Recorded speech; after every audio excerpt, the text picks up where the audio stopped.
আল্লাহ তিনি দেশের জন্য স্বাধীনতার সার্বভৌমত্ব রক্ষার জন্য আল্লাহ শহীদ হয়েছেন। আল্লাহ তাকে শাহাদাতের সর্বোচ্চ মাকাম নসিব করে দেন। আল্লাহ তার কবরকে জান্নাতের বাগান করে দেন, তাকে জান্নাতুল ফিরদৌসের মেহমান করে দেন। আল্লাহ তাআলা খাস করে তিনবারের সফল প্রধানমন্ত্রী, দেশনেত্রী, বিএনপির চেয়ারপারসন এবং খালেদা জিয়ার নেক হায়াত দারাজ করে দেন। আল্লাহ তাকে পরিপূর্ণ সুস্থ করে দেন, শিফায়ে আজিলা কামিলা দায়েমা নসিব করে দেন।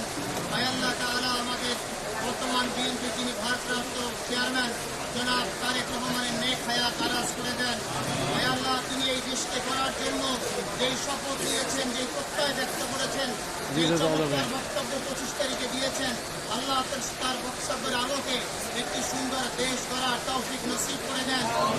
আল্লাহ তাআলা আল্লাহ স্বাধীনতার সার্বভৌমত্ব রক্ষার জন্য জনাব তারেক রহমানের সাথে আমরা ঐক্যবদ্ধ হয়ে কাঁধে কাঁধ মিলিয়ে একটি সুন্দর দেশ করতে পারি, সেই তৌফিক নসিব করে দেন।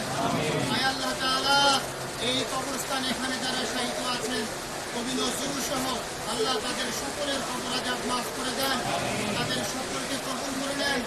আল্লাহ তাআলা বেগম খালেদা জিয়াকে আল্লাহ আপনি পরিপূর্ণ সুস্থ করে দেন। আল্লাহ তিনি স্বাধীনতার জন্য, স্বাধীনতার সার্বভৌমত্ব রক্ষার জন্য আল্লাহ অনেক ত্যাগ স্বীকার করেছেন।